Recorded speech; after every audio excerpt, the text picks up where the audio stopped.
Hello, so in this video I'm going to be covering this headache-inducing screen shake effect. It's using a post-processing effect shader.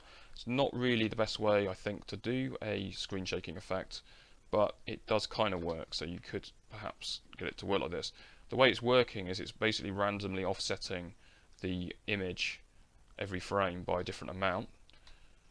And I've got it configurable here, so we can turn the shake down, so you can kind of, if I turn the shake down, this is in pixels, the maximum distance the shake moves, but you can also slow it down as well, and you see it's now gradually snapping.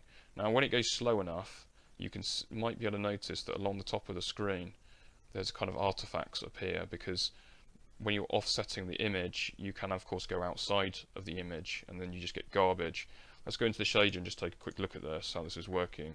So yeah, shake and speed. I'm also passing in a noise texture into this, so into here, this RGB noise texture, and this is in order to get some random values in the shader, because there's no random number function in the shader language. So passing in a noise texture and sampling that will give you some random values.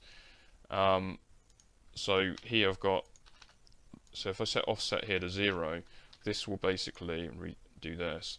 This is basically the default, so it's sampling the image at the correct location using an offset of 0. If I now set the offset to 0.1, you'll see it's shifted the image. It's actually shifted the image by about 1/10, because the coordinates here are UV coordinates for the input image texture, and I've shifted that by 0.1, so 10%. The idea I wanted is I wanted to do the shift by number of pixels. So in order to get the pixel size in UV coordinates, you basically take the screen width and the screen height. It's 1 over the screen width and screen height where it's in pixels, and you can do that with this screen params variable. So this is a built-in Unity shader variable. There's loads of them here, and this one, screen params, it says that it's a float 4, so it's got an X, Y, Z and W component. The Z and W are 1 plus 1 over width and 1 plus 1 over height. So I've taken 1 away to get rid of the 1, and then what you're left with, which is 1 over width and 1 over height, which will give you a size in pixels. So it's now possible to say I want the offset to be 10 pixels like this, and you'll get an offset of 10 pixels. Of course, every frame you want a different value, and one way of getting a different value every frame is to use another inbuilt variable called _time, and this will give you the, where is it? It's in here somewhere, I'm sure. There it is. _time, it gives you the time since level load. So this is updated every frame. So I've taken T1, which is actually just straight time in seconds, and I've divided it by speed, which is, I think, slightly wrong, but this will kind of modify the passage of time, so it will like slow it down or speed it up.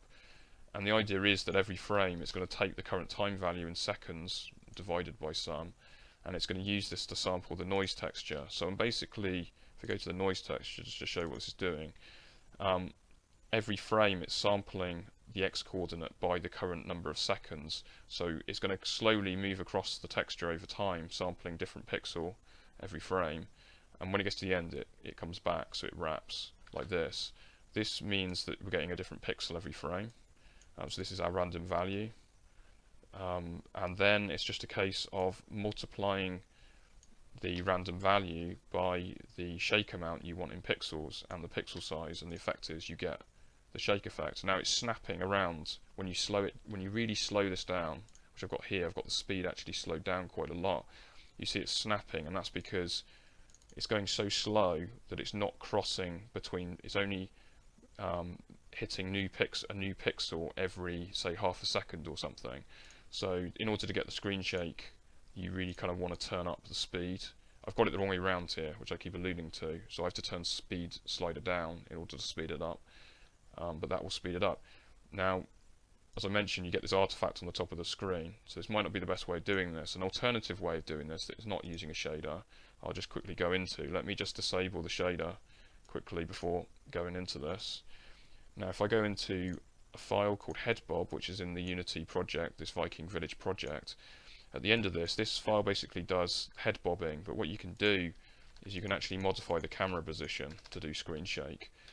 So this is the original camera position, so this is if you say want to offset with 0, but what I'm doing is I'm offsetting the X and Y local position. So the local position of the camera is where to the right, left and right is X, and to above and down, vertical, is y. So all you have to do is provide random x and y values and pass it in here, and the effect you'll get, if I just run this now, is pretty much a shake effect. It's pretty cool. Now, because I'm changing the position of the camera, I think it's also affecting the movement. I can feel that I'm kind of swaggering about a little bit, which is not a bad effect to have alongside camera shake, really.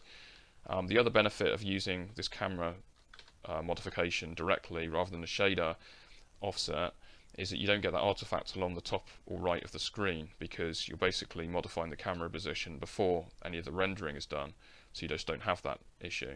So I would probably use this technique to do camera shake, but hopefully the shader noise and offset thingy was slightly useful or interesting to see.